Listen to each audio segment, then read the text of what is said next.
Do you know which is the most hard-working organ of human body? Of course, that is heart. Heart is the main organ of human body. It plays vital role in blood circulation. It is made up of cardiac muscle. Heart has 4 chambers. Two upper chambers are called atrium and 2 lower chambers are called ventricles. And it has 4 valves that controls the direction of the blood flow. There are 2 kind of blood vessels which are connected to the heart. One is artery, another is veins.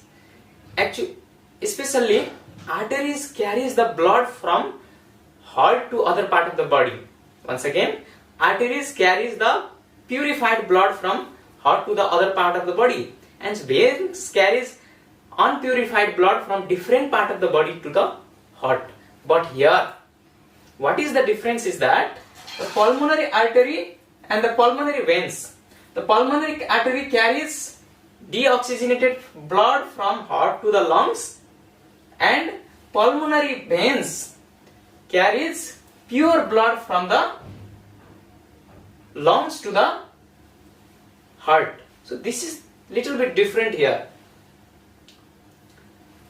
मानव शरीरको सबैभन्दा महत्त्वपूर्ण organ मुटु. यसले सबैभन्दा मानव शरीरमा धेरै परिश्रम गर्ने काम चाहिँ गर्छ. र यो मुटु कार्डियाक मसलबाट बनेको हुन्छ. यसमा 4 वटा कोठाहरू हुन्छन्. ती 4 वटा कोठाहरू मध्ये 4 वटा ढोकाहरू हुन्छन्. र के त भन्दाखेरि ती ढोकाहरूको काम के त भन्दाखेरि ब्लडलाई एउटै दिशातिर बग्नको लागि सहयोग गर्ने काम चाहिँ ती ढोकाहरूले गर्छन्.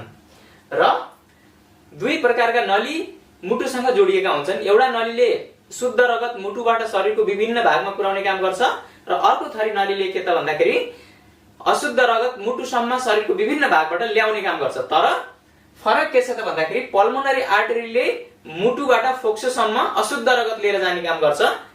अनि यो आर्टरी भए तापनि र पल्मोनरी भेनले फोक्सोबाट शुद्ध रगत मुटुसम्म ल्याइ पुर्याउने काम चाहिँ गर्छ. अब हामी ब्लड सर्कुलेसनको प्रोसेसको बारेमा थोरै डिस्कस गर्छौं, right? When the deoxygenated blood, the blood with carbon dioxide comes from inferior vena cava and superior vena cava towards the right atrium, and then the tricuspid valve opens due to the pressure in the right atrium, and the blood comes to the right ventricle. And the function of heart is to push or pump. Heart work as a pumping organ. So here, while the blood comes to the right ventricle, the heart pumps, and then the pulmonary valves here opens, and then pulmonary artery carries that deoxygenated unpurified blood to the lungs, and lungs work as a purifier. Lungs purifies deoxygenated blood, and that purified blood returns back to the heart from pulmonary vein, and left atrium receives that purified blood from the lungs. Then after, you can see here, mitral valves opens due to the pressure in the left atrium. Then the blood comes to the left ventricle, and the heart pumps, and after that pumps, then aortic valve here, you can see aortic valve opens, and then blood flows towards the aorta and rest of the body. In this way, unpurified blood comes to the heart through superior and inferior vena cava, and pulmonary artery send it to the lungs for the purification, and pulmonary vein carries the purified blood, and aorta carries that purified blood to different part of the body. This is called blood circulation.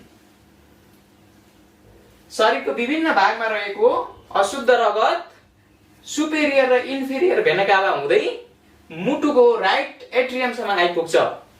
Right एट्रियममा रहेको tricuspid valve खुलिसकेपछि त्यो right भेन्ट्रिकलमा आइपुग्छ त्यो रगत। Right भेन्ट्रिकलमा आउँदाखेरि Hartley pump गर्ने काम गर्छ र चाहिँ पल्मोनरी भल्भ खुल्छ।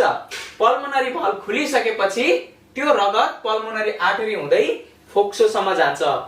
फोक्सोले रगत शुद्धिकरणको काम गर्छ र शुद्ध रगत चाहिँ अब पल्मोनरी भेन हुँदै मुटुको लेफ्ट एट्रियमसम्म आइपुग्छ। लेफ्ट एट्रियममा धेरै प्रेसर भइसकेपछि मिट्रल भल्भ खुल्छ र त्यो रगत लेफ्ट भेन्ट्रिकलमा आइपुग्छ। लेफ्ट भेन्ट्रिकलमा आउँदाखेरि हार्टले पुश गर्ने काम गर्छ, पम्प गर्ने काम गर्छ र चाहिँ भन्दाखेरि एओर्टिक भल्भ खुल्ने काम गर्छ। जब एओर्टिक भल्भ खुल्छ र ब्लड चाहिँ एओर्टा हुँदै शरीरको विभिन्न भागहरूमा प्रवेश गर्ने काम गर्छ। In this way the superior and inferior भेना काभा brings the unpurified blood, deoxygenated blood from different part of the body to heart. Heart sends it to the lungs for the purification. Lungs again send it to the heart after the purification, and heart pushes it, pumps it to the rest of the body through aorta. शरीरको विभिन्न भागमा भएको अशुद्ध रगत मुटुमा आइपुग्ने superior र inferior भेना काभा हुँदै र हार्टले पम्प गरेर त्यसलाई फोक्सोमा प्युरिफिकेसनको लागि लिएर जाने।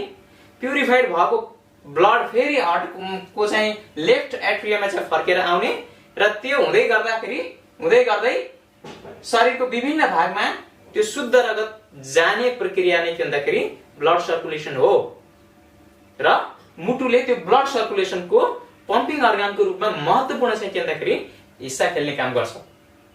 Thank you very much everyone for being with me and have a good day.